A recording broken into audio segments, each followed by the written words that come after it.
Terezas. Então o nome já diz tudo, né? O church saiu, agora é lá na Vila Mariana agora o church. Sou casado, bem casado já há 32 anos. Sou apaixonado pela minha esposa desde os 13 anos de idade. Me apaixonei na 6ª série e sou apaixonado até hoje. 32 anos depois, ainda continuo muito apaixonado. Ela está por aqui, não sei, está com a Vivian. Temos 2 filhos. Você sabe, tudo aquilo que você ama, o amor, ele gera um fruto. O amor gera fruto. Então, o fruto do meu amor com a Patrícia são os meus filhos, Laura e Felipe. Laura de 17 anos e o Felipe de 13 anos. É por isso que eu não acredito em pessoas que falam que amam Cristo, mas não frutificam. Falam que amam Jesus, mas não tem ninguém para cuidar. Então, porque todo amor, ele gera algo, ele gera fruto. E eu sei que é uma capacitação de liderança, amém? Gostaria muito que você segurasse na cadeira aí, para você ser balançado naquilo pelo qual nós estamos aqui como discípulos de Cristo. A pior coisa na nossa vida é que quando nós entregamos a nossa vida para Jesus, porém não queremos viver aquilo que Jesus tem para nós. Porque a maioria das pessoas, eles querem viver uma vida fantasiosa. Você já viu que existem homens que casam, mas não querem ter a responsabilidade do casamento. Eles pensam que o casamento é uma fantasia. Eles não querem ter a responsabilidade. Por quê? Quando você tem responsabilidade, você perde seus direitos. Tem muitas pessoas que querem algo, mas não querem a responsabilidade daquilo. Ser líder dentro de uma igreja, ser líder dentro da sua casa, diz que você agora abraçou uma responsabilidade. Se você abraçou a responsabilidade, você perdeu o direito. Eu casei com a Patrícia, eu não tenho mais o direito de sair a hora que eu quero, chegar a hora que eu quero na minha casa, fazer o que eu quero, comprar as roupas que eu quero, comprar o carro que eu quero. Por quê? Perdi esse direito, porque agora eu tenho uma responsabilidade, eu cuido de uma família. Liderança de igreja não tem mais o direito de chegar atrasado no prédio da igreja. Por quê? Tem uma responsabilidade de ser influente dentro da igreja. Quando você pensa que você tem o direito ainda de você chegar a hora que você quer, é simples, a palavra é irresponsável. Porque todos que têm responsabilidade sabem que assumiram direitos agora, perderam os direitos agora. Direito de chegar atrasado, direito de vestir qualquer coisa, direito de brincar em horas indevidas. Por quê? Aumentou a sua responsabilidade, sim ou não? Faz sentido o que eu estou falando para você? Então, quando aumenta a nossa responsabilidade, a gente perde os nossos direitos. E igreja, ela é uma família. Igreja, você vai viver igreja como você vive na sua casa. Se você não tem responsabilidade dentro da sua casa, se Jesus, aleluia, se Jesus, aleluia, se Jesus não está dentro da sua família, dentro do seu casamento, Ele não vai estar em lugar nenhum. Porque a sua primeira igreja é a sua casa. Aquilo que você expressa dentro da sua casa é o que você vai expressar fora. Porque se você expressa algo aqui dentro, que você não expressa algo na sua casa, você é um avatar, está dentro de um corpo que não pertence a você. Aqui você é um anjo, mas na sua casa você é um demônio. Entendeu? Então, aquilo que eu sou está determinado do que eu tenho dentro do meu lar. O que eu dou de segurança, honra, prazer para a Patrícia é aquilo que eu vou abençoar a igreja também. Porque a minha primeira igreja chama-se Patrícia, Laura e Felipe. Se eu tenho Jesus lá, eu vou te mostrar Jesus em qualquer lugar onde eu estiver, no meu trabalho, na minha escola, no prédio da igreja, nos meus relacionamentos com os meus amigos, eu vou mostrar Jesus. Se eu não tenho na minha casa, não tenho lugar nenhum. E aí começa a ministração agora. Feche seus olhos, incline a sua cabeça e peça revelação ao Senhor. Papai, nós te rendemos graças, Senhor Jesus. Obrigado porque até aqui o Senhor tem nos sustentado, Senhor. Obrigado pela tua mão forte, a tua destra forte sobre a nossa vida, sobre a nossa casa, sobre a nossa família, sobre o nosso ministério, sobre os nossos relacionamentos, sobre os nossos parentes. Obrigado, Senhor Jesus, porque até aqui o Senhor tem nos sustentado. Que a tua doce palavra, que é uma semente, Senhor Jesus, ela possa cair nos nossos corações, os nossos corações sejam o solo mais fértil dessa terra, para que ela possa germinar, ela possa crescer e ela possa frutificar a 30, 60 e a 100 por um, porque nós somos o que a tua palavra diz que nós somos, nós temos o que a tua palavra diz que nós temos, e nós podemos o que a tua palavra diz que nós podemos. Por isso opere em nós o teu querer, e que seja feita aqui a sua vontade, como é feita no céu, em nome poderoso de Jesus. Amém. Aleluia, aleluia. Que tema maravilhoso dessa capacitação, paixão dos primeiros dias. Você sabe que a nossa intensidade, a nossa entrega está determinada por aquilo que nós temos paixão. O quanto você se entrega para o seu ministério demonstra o quanto você é apaixonado ou não por ele. A mesma coisa pelo seu casamento, a mesma coisa pelo seu trabalho. Então, quando nós somos somente mais um número, porque tem pessoas que falam o seguinte: não precisa ser tão ativo dentro da companhia, dentro da empresa, não, porque lá você só é mais um número. Toda pessoa que não é apaixonada daquilo que faz, ela só está no lugar só para constar. Só consta no lugar, porque ela pensa que ela é só mais um número. Mas tudo aquilo que você é apaixonado por fazer, você se entrega. Você dá sua vida por aquilo. E aliás, você morre por aquilo. Toda pessoa que sabe por aquilo que deve morrer, é porque ela entendeu como que ela deve viver. Então, quando você tem uma paixão, você já sabe por aquilo que você vai entregar na sua vida, aquilo pelo qual você vai dar tudo o que você tem, porque você é apaixonado. Eu sou apaixonado pela minha esposa, apaixonado mesmo por ela. Eu dou minha vida, eu morro por ela. E é interessante, tudo aquilo que você não dar a sua vida, você só está lá para constar. Então, você só pertence a algo quando você morre por aquilo. Se você não morre pela igreja, eu sei que você vai falar, já tem um que já morreu pela igreja, Jesus. Estou falando assim de você viver e morrer pelo aquilo que é uma ordenança bíblica, aquilo que você decidiu viver como Jesus viveu. Então, quando você não morre por aquilo que você foi chamado, você não pertence àquele lugar, você só frequenta aquele lugar. Tem pessoas que não pertencem à família, porque não morre pela esposa, não morre pelos filhos, então não pertence à família, só frequenta o lugar. Então, nós também, se nós estamos aqui com um ministério da parte de Deus para a nossa vida, se nós não nos entregamos com tudo que nós temos, a gente só frequenta isso aqui, mas a gente não pertence. Pertencimento fala de você morrer por aquilo que você acredita. Você só pertence ao céu porque Jesus morreu por você. Aquilo que você não dá a sua vida, você não pertence a você. Se você não dá a sua vida pelo seu cônjuge, não pertence a você. Se você não dá a vida pelos seus filhos, não pertence a você. Só pertence àquilo que você se entrega. O que você não se entrega, não pertence. Aquilo que você não dá a vida, você vai fazer de qualquer jeito. Você chega a hora que quer, você vem do jeito que você quer, você não se prepara para aquilo. Por quê? Aquilo não faz parte de você. Mas aquilo que faz parte da gente, a gente dá a nossa vida. Faz sentido isso? Então, qual que é a cultura que você quer para a sua igreja? Qual a cultura que você quer para dentro da sua casa? Qual que é a cultura que você quer nos seus relacionamentos? Qual que é a cultura? Por quê? A cultura é o seguinte, a etimologia da palavra cultura é culto. Então, o que eu tenho? Eu tenho um culto. Bom, eu tenho um culto que eu cultivo e se torna uma cultura na minha vida. Culto, cultiva, cultura. Então, aquilo que eu cultuo, eu cultivo. Para quê? Para se tornar a minha cultura agora de vida.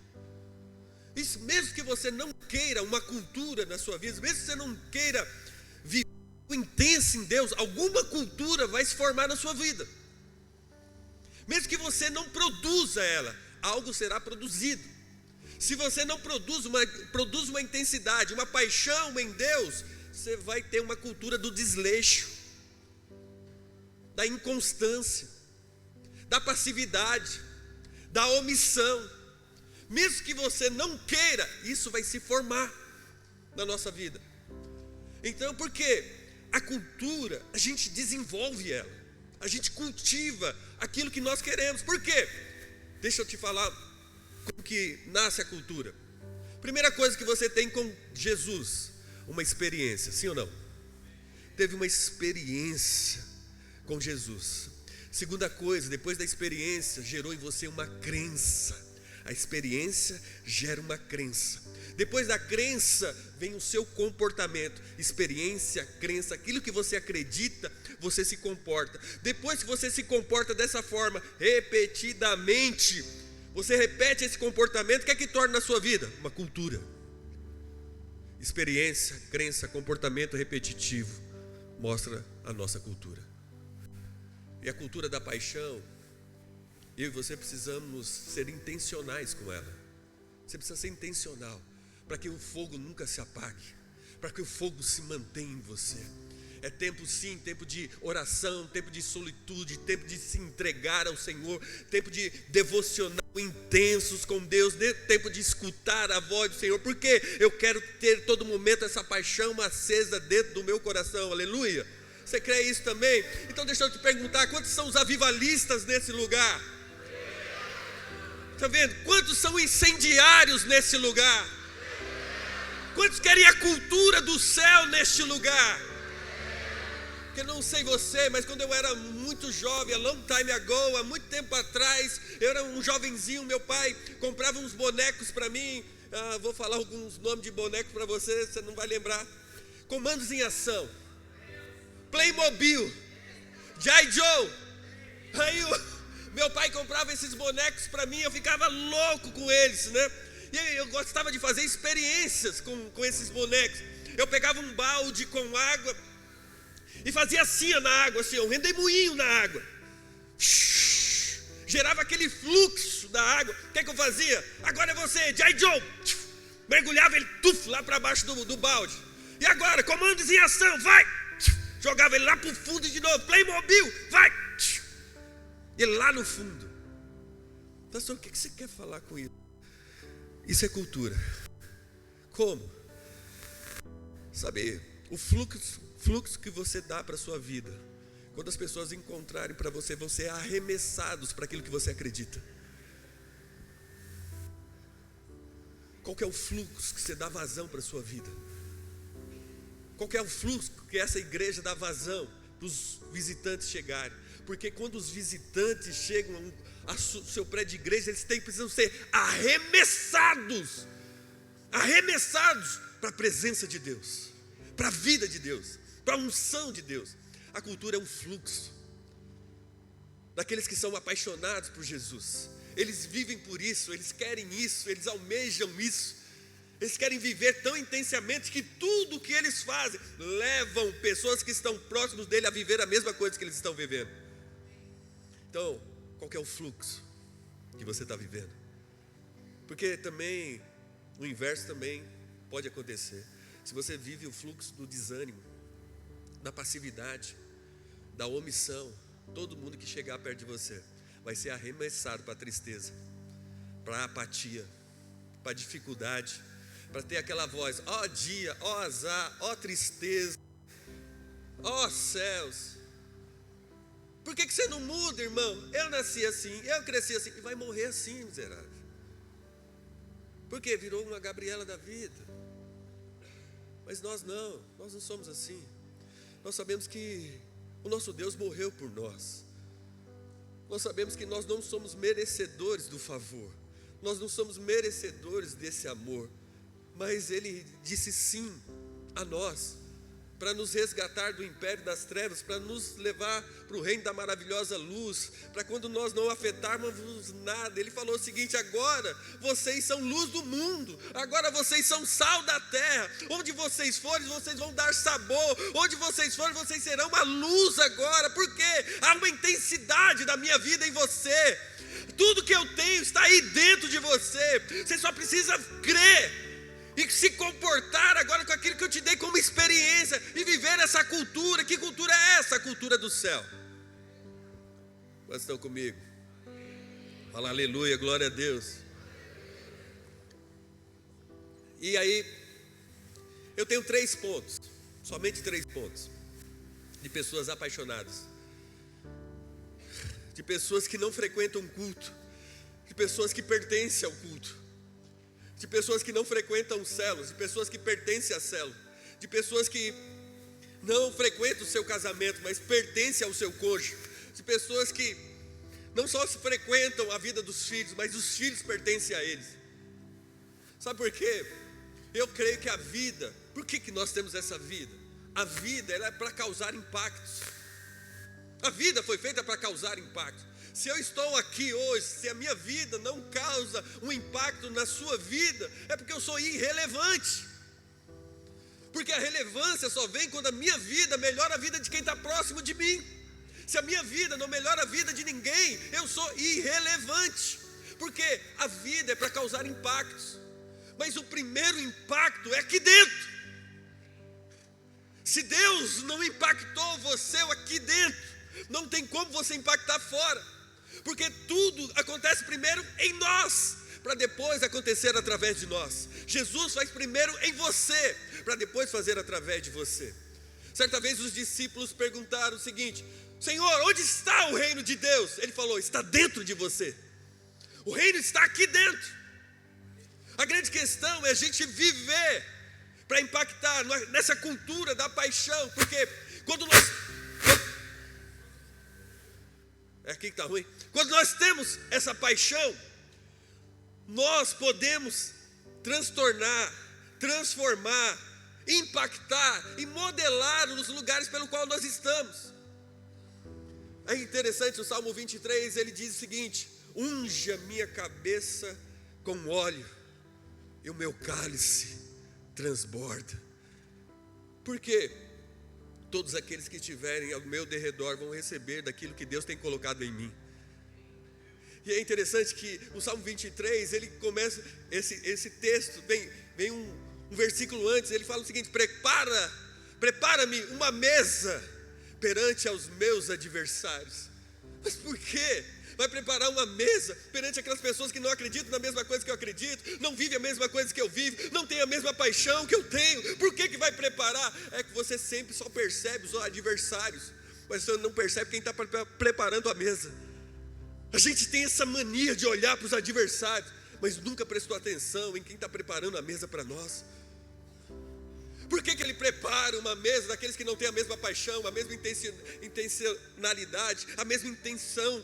Por que ele prepara essa mesa? Simples, é porque é aquilo que eu recebi, que eu me senti amado, que eu me senti tocado, essa experiência que eu tive agora, todos os meus adversários terão, porque isso vai transbordar de mim. Ele unge a minha cabeça com óleo e o meu cálice transborda. Ele vai transbordar para a direita, ele vai transbordar para a esquerda, ele vai transbordar para frente, para trás, e todos os meus adversários perceberão que há uma intensidade e uma intencionalidade no meu coração, porque eu sou apaixonado por esse Deus. Aleluia. E eu acredito no versículo que traduz a verdadeira igreja apaixonada. Eu acredito no versículo que traduz o que é ser uma igreja apaixonada.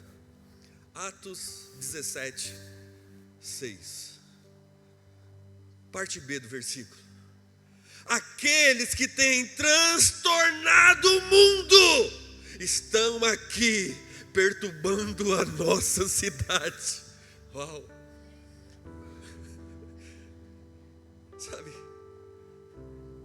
eu gosto de transtornar as pessoas, também os jovens casais, falando o seguinte: olha, eu tenho 32 anos de casado, eu sou tão apaixonado pela minha mulher. Você casou ontem, já quer se separar, você não quer viver o propósito. Mas eu quero transtornar, eu quero abalar as estruturas, porque mostrando o que Deus tem colocado dentro de mim. Não tem nada a ver comigo, mas tem tudo a ver com Ele.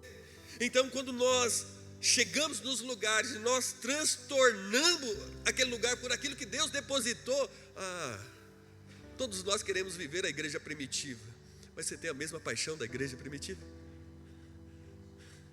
Todos nós queremos viver os mesmos avivamentos. E você pensa o seguinte: pastor, como que a gente vai viver esse avivamento? Eu queria tanto viver o avivamento da Rua Azusa, lá no país de Gales. Eu queria tanto viver esses avivamentos. O que é necessário? Só precisa de um apaixonado. Não coloca nos outros aquilo que você não tem. Não busque em outros aquilo que deveria ter em você. Paixão, satisfação e prazer em Cristo. São essas pessoas que transtornam o mundo. Eu creio que nesse momento da história está se levantando uma geração que vai transtornar, uma geração que vai transformar, uma geração que vai impactar, uma geração que vai modelar todos os lugares pelo qual elas chegarem. Paulo e Silas estão chegando no lugar, Tessalônica, e eles estão transtornando, porque lá estão falando: quem é o rei? É César, Kyrios Kaiser. Mas Paulo e Silas estão falando: não. O rei não é esse. O rei foi aquele que nós encontramos, aquele que nos conquistou, aquele que morreu por nós. O verdadeiro rei é Cristo. E essa intensidade, essa paixão faz você entregar a vida por isso. Você não vive de qualquer forma, você não vive de qualquer jeito. Então, pessoas apaixonadas, elas têm uma visão diferente. O primeiro ponto é esse. Pessoas apaixonadas, elas têm uma visão diferente. Elas não olham o mundo com um olhar natural. Elas olham o mundo com um olhar sobrenatural. Elas não olham da terra para o céu. Elas sempre vão olhar do céu para a terra. São pessoas que estão diferenciadas.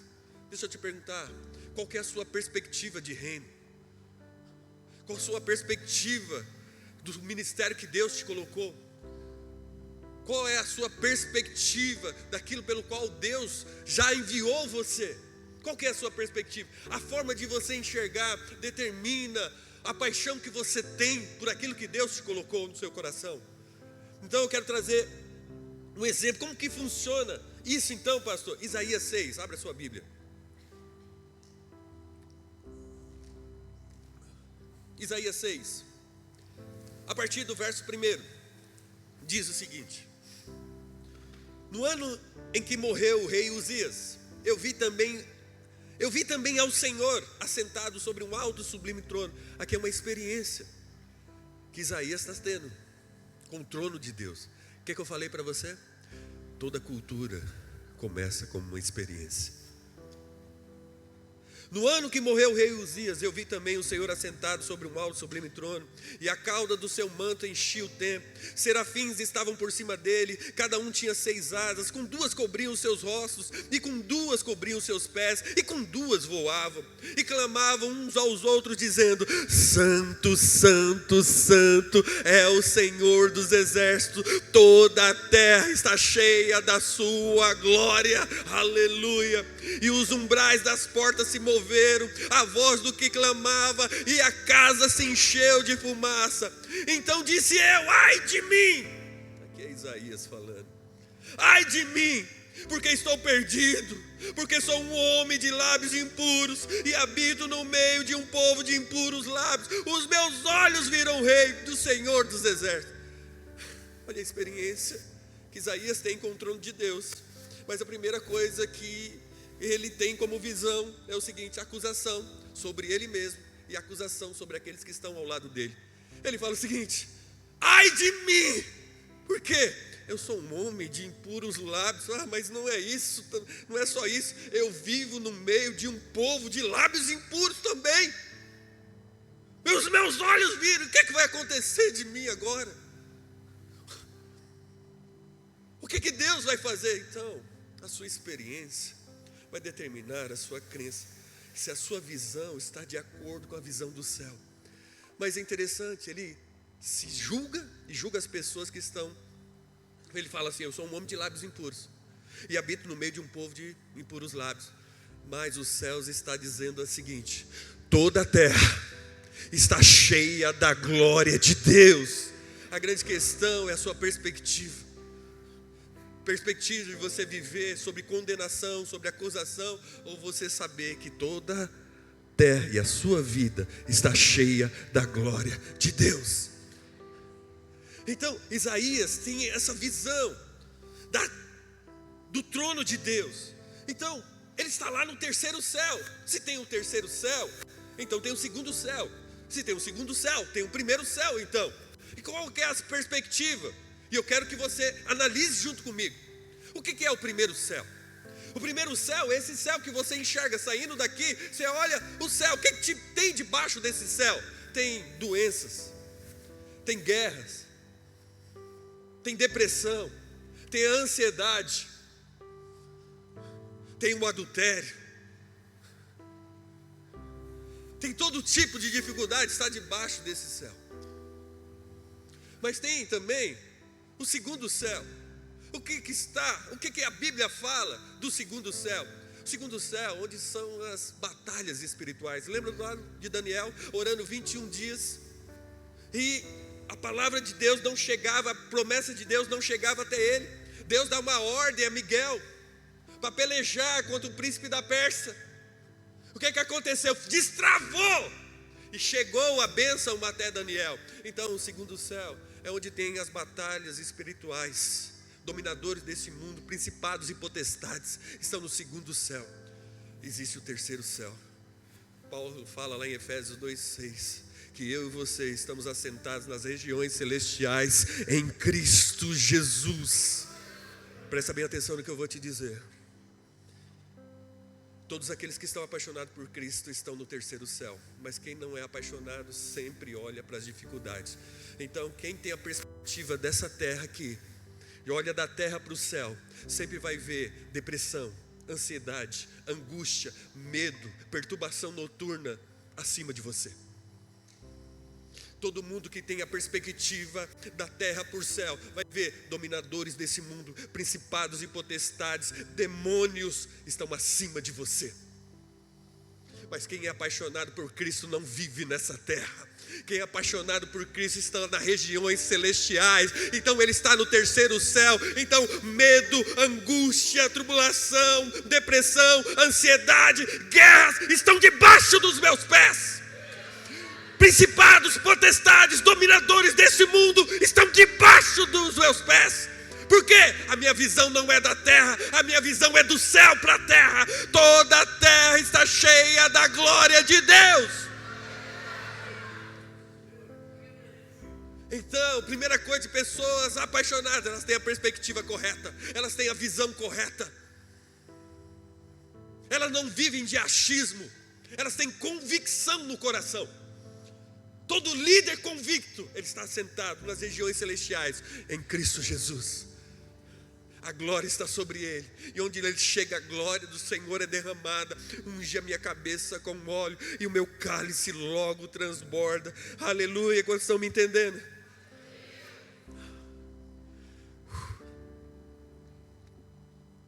Segundo ponto.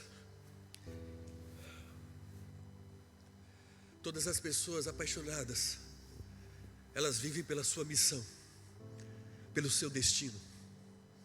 Todos que são apaixonados, eles têm uma missão de manter essa intensidade, de manter essa intencionalidade, de manter essa chama acesa. Todas as pessoas apaixonadas, elas têm essa missão. Sabe por quê? Porque todas elas têm um destino. E aí eu quero falar novamente de Paulo e Silas. Paulo e Silas. Você sabe, a Bíblia fala que Paulo e Silas, eles foram presos. Eles foram presos. Quando eles chegam em Tessalônica, eles foram presos ali. E aí você sabe, Paulo e Silas foram amarrados no tronco, estavam num cárcere fechado. Mas eles continuavam, sabe, quem é apaixonado, independente da situação, independente da tribulação, independente do momento, o fogo nunca se apaga. Independente do que as pessoas façam com ele, independente do distrato que eles puderam ter tido, independente dos problemas que estão na vida deles, o fogo continua queimando, o fogo não se apaga, a intencionalidade continua. Eu vivo por uma causa e vou morrer por essa causa. Paulo e Silas estão na prisão, eles estão louvando, eles estão adorando a Deus, eles estão orando, porque eles têm uma paixão por Cristo. Eles sabem que o Senhor pode fazer infinitamente mais do que eles pedem, do que eles imaginam, porque o Senhor é poderoso para fazer. Aquele que começou a boa obra, Ele é fiel e justo para terminar. E eles vivem dessa forma. Eles não são levados pela situação, porque a visão deles não é uma visão terrena. A visão deles é uma visão do céu. Algo queima no coração deles. E você já sabe, eles oram, terremoto acontece. Vamos ler na palavra, Atos 16, verso 25. Por volta da meia-noite, Paulo e Silas estavam orando e cantando hinos a Deus. Os outros presos ouviam. De repente, houve um terremoto tão violento que os alicerces da prisão foram abalados. Imediatamente todas as portas se abriram e as correntes de todos se soltaram. O carcereiro acordou e, vendo abertas as portas da prisão, desembainhou uma espada para se matar, porque pensava que os presos tivessem fugido. Mas Paulo gritou: não faça isso! Estamos todos aqui! Uau! Interessante isso. Paulo apanhando, Paulo com dificuldade, ele e Silas. Em umas versões fala que ele está no cárcere interior, outras versões fala que eles estavam no cárcere inferior. Interior dentro, inferior abaixo. Se é inferior nessa versão, então é porque existe outras prisões acima deles. Não existia banheiro. Imagina só, quem está em cima faz as suas necessidades, cai no que está de baixo. Então poderia ter dejetos sobre Paulo e Silas. Apanharam, amarrado nos troncos. Imagina, você ora a Deus. Você tá passando por uma dificuldade, você ora a Deus. Você está preso, apanhando, coisas ruins estão acontecendo com você. Você adora, ora a Deus. Um terremoto acontece, as paredes caem, as grades se rompem. Fala a verdade, o que você ia pensar? É livramento de Deus. Olha Deus me livrando aqui. Eu orei, Deus me livrou. Sim ou não? Você ia pensar, Deus está me livrando aqui. Olha o livramento de Deus aqui. Mas Paulo e Silas continuaram no mesmo lugar. Sabe por quê? Tinha um carcereiro exclusivo para cuidar deles. Quando acontece o terremoto, o carcereiro vê as cadeias derrubadas e falou o seguinte: eles fugiram. Se eles fugiram, então eu vou morrer de qualquer jeito. Eles fugiram, eu vou morrer de qualquer jeito, então eu vou me matar. Ele pega uma espada, coloca em frente ao peito e vai se suicidar. E Paulo dá um grito: não faça isso com você, nós estamos aqui. E continua aqui. O carcereiro perdeu luz, entrou correndo e tremendo, prostrou-se diante de Paulo e Silas. Então levou para fora e perguntou: senhores, o que devo fazer para ser salvo? Eles responderam: creia no Senhor Jesus e serão salvos você e toda a sua casa. Presta bem atenção no que eu vou te dizer. Porque Paulo não fugiu e Silas não fugiu. Porque quem é apaixonado por Jesus não vive por um livramento, ele vive por uma missão. Quantos de nós lideramos células e falam assim: oh, me livra desse irmão, me livra dessa perturbação, me livra. Só que você foi enviado de Deus para trazer a palavra do Senhor. E Paulo disse o seguinte: olha, hoje mesmo, ele falou: creia no Senhor Jesus e hoje mesmo será salvo você e toda a sua família. Quem é apaixonado por Jesus não vive por um livramento, mas vive sempre por uma missão, vive sempre por um destino. Todo apaixonado é desse jeito. Não é livramento. Não peça para Deus tirar as pessoas que Ele colocou lá na sua célula. Não peça: me livra disso aqui, me livra dessa situação. O irmão pisou no meu pé, pisou no meu calo, não falou comigo. Meu Deus do céu, que pressão que o meu pastor coloca sobre mim. A Vivian quer fazer eu liderar os kids agora. Por quê? Me livra disso, Senhor. É porque você não é apaixonado apaixonado, porque quem é apaixonado não vive por um livramento, ele vive pela missão que Deus colocou no coração. Nós vivemos por uma missão e não por um livramento, porque quando nós estamos dentro da missão, o Senhor nos livra. Todas as vezes que nós estamos na missão, o Senhor nos dá o livramento. Alô, quantos estão comigo aqui? Deixa eu perguntar mais uma vez, quem são os avivalistas desse lugar? Quem são os incendiários deste lugar? Quem tem uma visão do céu neste lugar? Quem vive por uma missão neste lugar? Aleluia! Fala para o seu irmão, você tem uma missão de Deus. Terceiro e último ponto. Não estou na VB. Me ajuda aí, amor. Terceiro e último ponto. O pessoal fala, pera. Terceiro e último ponto. Queria já chamar a equipe de louvor. Rapidamente, equipe de louvor. Esses não foram arrebatados, que eu fiquei aqui.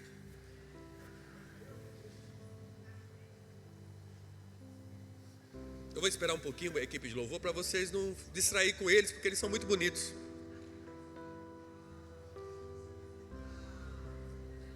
É a perspectiva do céu. Perspectiva do céu, toda a terra está cheia da glória. Você olha a glória de Deus sobre a vida dos irmãos.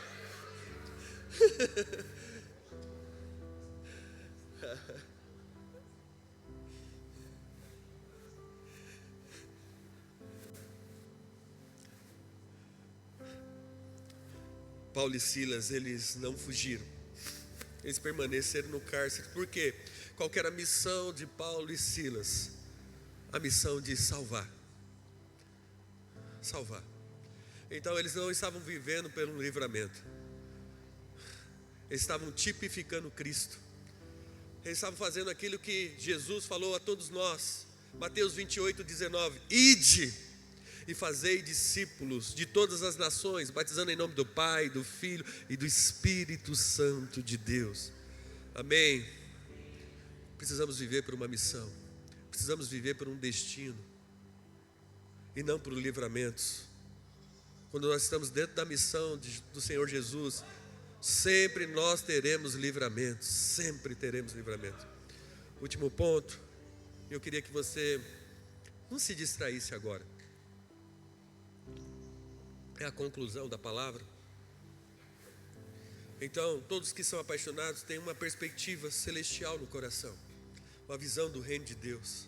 Ele não olha pelos inimigos que estão ao redor dele, ele olha para quem está preparando a mesa para ele, porque aquele que está preparando a mesa vai ungí-lo e aquela unção vai transbordar, porque algo impactou aqui dentro. Primeiro ele faz em nós, para depois fazer através de nós.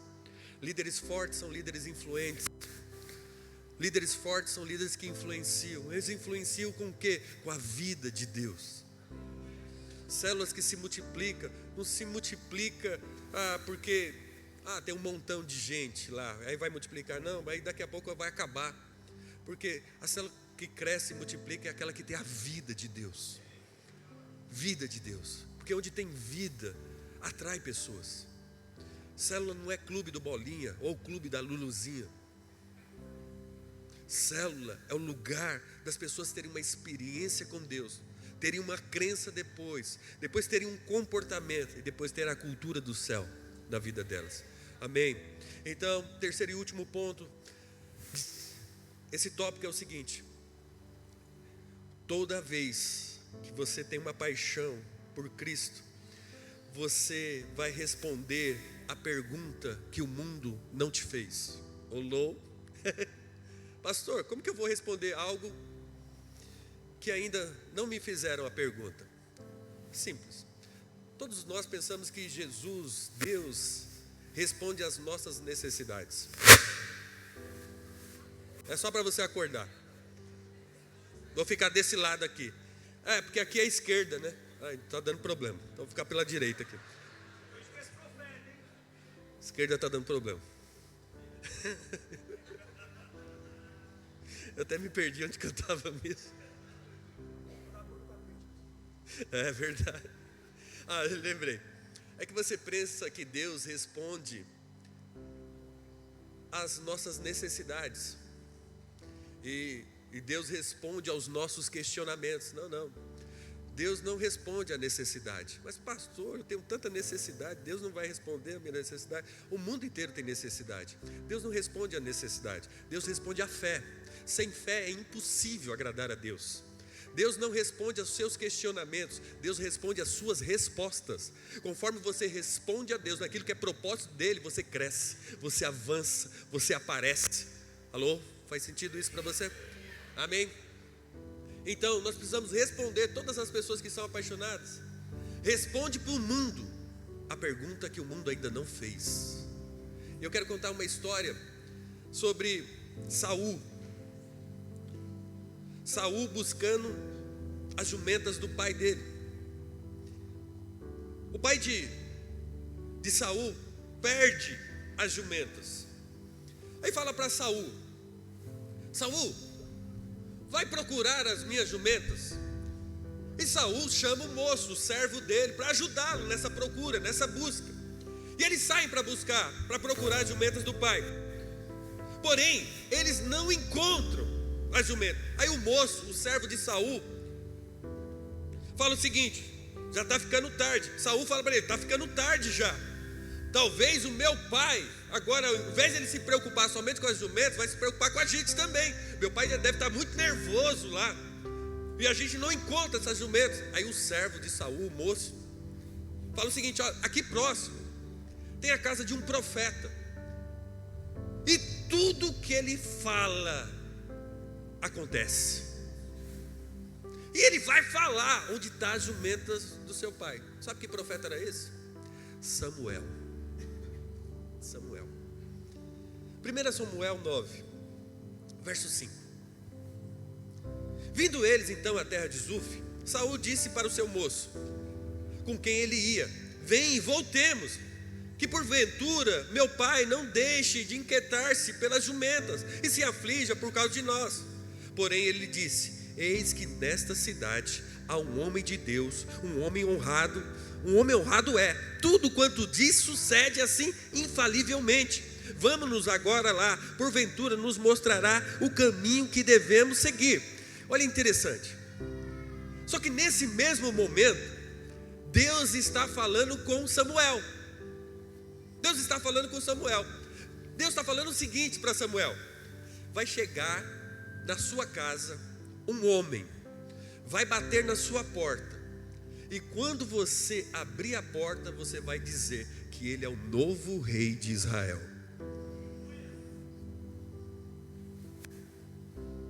Esse é o segundo cenário. 1 Samuel 9, verso 15. Porque o Senhor revelava aos ouvidos de Samuel, um dia antes Saul viesse dizendo: amanhã, a estas horas, te enviarei um homem da terra de Benjamim, o qual ungirás como capitão sobre o meu povo de Israel, e ele livrará o meu povo da mão dos filisteus, porque tenho olhado para o meu povo, porque o clamor chegou a mim. E quando Samuel viu Saul, o Senhor lhe disse: eis aqui o homem que já tenho dito, ele dominará sobre o meu povo. Olha só, presta bem atenção. Um dia, o moço está falando para Saul: vai até a casa de Samuel, porque tudo que ele fala é infalível, vai se suceder. No outro, Deus está falando com Samuel, fala assim: vai bater na sua porta um homem, e quando você abrir a porta, esse será o novo rei de Israel. Os dois cenários se juntam no outro dia. Saul vai até a casa de Samuel, bate na porta. Qual que é a primeira? Samuel abre a porta. Qual que é a primeira pergunta que Saul faz para Samuel? Onde estão as jumentas do meu pai? Mas só que Samuel responde uma pergunta que Saul não fez. Falou o seguinte: você é o novo rei de Israel. Quantas vezes você ouviu que a igreja é um hospital? Quantas vezes você ouviu isso? A igreja é um hospital, onde chegam as pessoas machucadas, quebradas, angustiadas, depressivas. E aí esse hospital cura elas. Quantas vezes você já ouviu isso? Não estou falando que nós não fazemos isso, mas quem disse que a igreja é um hospital? A igreja não é simplesmente um hospital. Muitas pessoas vão chegar neste lugar, vão chegar perdidas ou perderam alguma coisa, vão chegar com uma necessidade ou querendo alguma coisa. E nós não estamos aqui simplesmente para suprir necessidades. Nós estamos aqui igual Samuel. Alguém bate na nossa porta, chega com uma necessidade, nós apontamos o destino da vida dele. A igreja não é um hospital, um centro de necessidades. A igreja aponta destino de pessoas. Você veio até aqui, você nasceu para reinar em Cristo Jesus. Você nasceu para tipificar Cristo nessa terra. Você nasceu para trazer o céu para essa terra. Você é um rei com o Senhor, porque você está assentado nas regiões celestiais em Cristo Jesus. Ele é o alfa, Ele é o ômega, Ele é o início, Ele é o fim. Tudo você vai poder, porque Ele vai te fortalecer.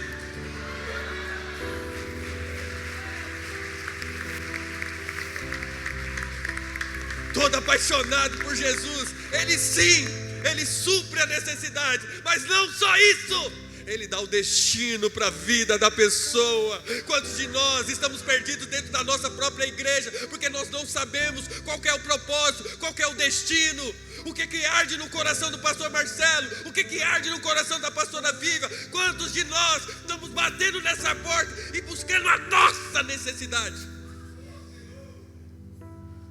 buscando algo para nos suprir, mas qual que é o propósito desse lugar? Quantos já chegaram até o pastor Marcelo e a pastora Vívia e falaram o seguinte: para onde vocês estão indo? O que Deus tem colocado no coração de vocês? Nós falamos de Samuel, mas eles são os Samuéis daqui, eles são os profetas desse lugar. Por que nós andamos às cegas? Porque nós nos preocupamos conosco somente. Toda pessoa apaixonada não se preocupa em si, se preocupa por aquilo que ela se apaixonou.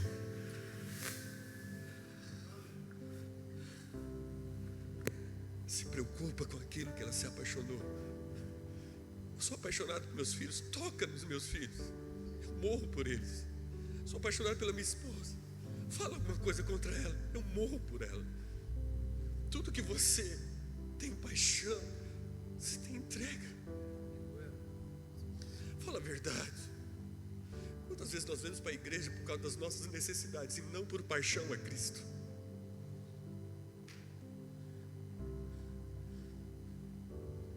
Quantas vezes nós queremos que a nossa igreja cresça em quantidade de pessoas, mas não por apaixonados por Cristo? Quantas vezes nós temos uma grande quantidade, mas falta a qualidade da paixão?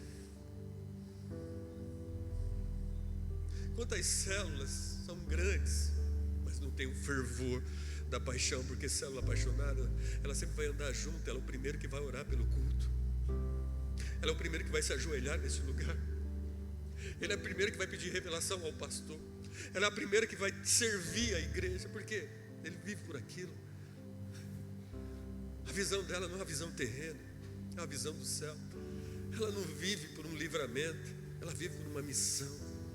E ela não está querendo suprir a sua necessidade, ela está querendo dar destino às pessoas que estão perdidas nesse mundo. Esses são os verdadeiros apaixonados. E você? E nós? Que tipo de igreja nós teremos? Um gueto gospel, onde as pessoas chegam aqui e falam: nossa, que bonito o prédio, que legal essa iluminação, que telão cheio, que louvor maravilhoso, nossa, que lindo o pessoal cantando.